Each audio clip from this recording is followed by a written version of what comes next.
Independent pollsters have completed their quick count tabulation of the February 14, 2024 presidential election. Yet its final result will have to wait for the completion of the real count vote tallying system by the General Election Commission, or KPU. A number of country leaders and representatives have congratulated Indonesia for the organization of the quinquennial political event, but stopped short of commending the winner until the official result is made public by the election organizer. Here's the full report on today's Viewpoint.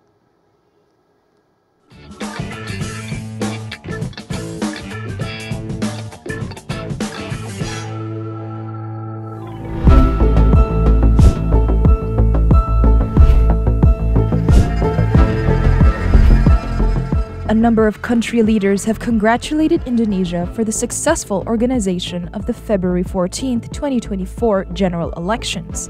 In particular, the election of the country's state leadership for the 2024-2029 term. Some of them even congratulated Minister of Defense Prabowo Subianto, who has temporarily taken a big lead in the mid-February presidential election, seeking to strengthen relationships with the probable next leader of a country with an increasing international presence.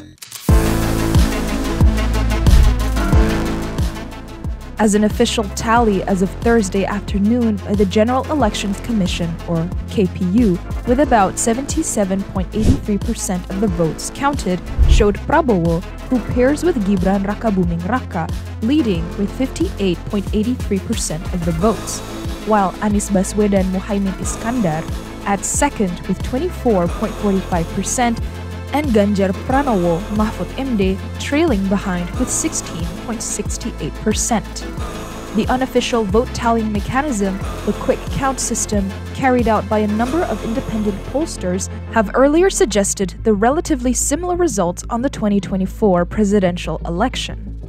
Indonesia, the Southeast Asia's largest economy with over 270 million people, has been increasing its diplomatic and economic footprints, especially after chairing the group of 20 leading global economies in 2022 and regional grouping of ASEAN on the following year. Indonesia, the country with the largest Muslim population, is also known as the world's largest producer of nickel, a key material for batteries used in the increasingly popular electric vehicles.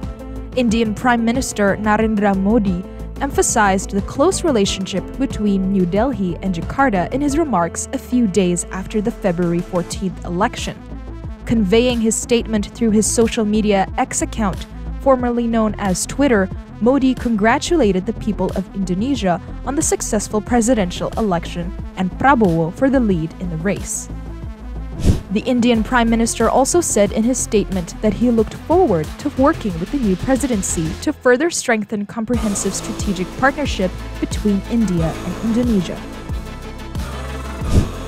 Australian Prime Minister Anthony Albanese was apparently among the first state leaders to congratulate Prabowo, sending his remarks one day after the election day, also through his social media X account. Albanese said he was honored to be the first foreign leader to speak with Prabowo, who, according to him, has a clear lead in official and unofficial counts of the 2024 presidential election. Albanese also expressed his eagerness speaking with Prabowo about the future of Australia-Indonesia relations.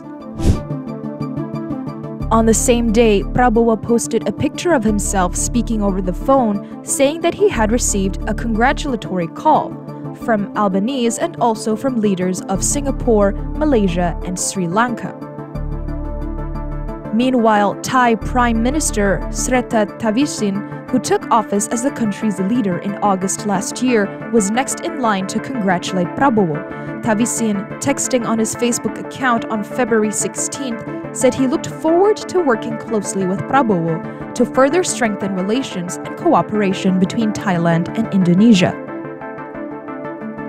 Meanwhile, Chinese ambassador to Indonesia, Lu Kang, visited Prabowo's residence to extend congratulations on Sunday, February 18, 2024. A research analyst has predicted that Prabowo will likely continue President Joko Widodo's foreign policies, including balanced diplomacy as regards the United States and China. On one hand, Prabowo is expected to retain Jokowi's China-friendly stance, particularly on investment and trade. But on the other hand, the presidential hopeful will still remain cordial with the US and other Western countries, particularly on defense matters. Prabowo said on his X account on February 18th that he had also received a congratulatory letter from British Prime Minister Rishi Sunak, delivered directly by Dominic Jeremy, the country's ambassador to Indonesia.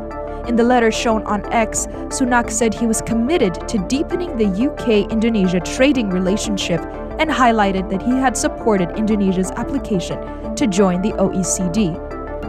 Sunak also pledged to continue to work closely with Indonesia on key issues like climate change through the Just Energy Transition Partnership, referring to the initiative under which developed nations commit to mobilizing funds, aimed at helping developing countries shift to clean energy and reach their net zero emissions goals. Russian President Vladimir Putin also congratulated Prabowo. As reported by Russia's state news agency TASS, Putin said that he counted on a constructive dialogue with Prabowo and fruitful joint work on topical issues on the bilateral and international agenda. In contrast, however, some countries exercised caution in issuing statements in regards with results of the Indonesian presidential election. The U.S. State Department published a statement on the voting day only congratulating the Indonesian people for their robust turnout in the election. It added that the U.S. looked forward to the Indonesian General Election Commission's announcement of the official election results. White House National Security Communications Advisor John Kirby echoed the message on February 15th, telling reporters that Washington will make its congratulatory statement known at the appropriate time. Kirby also said that the U.S. will respect the vote and the voice of the Indonesian people. The KPU will announce official results by March 20th, 2024, with the next president scheduled to take office in October.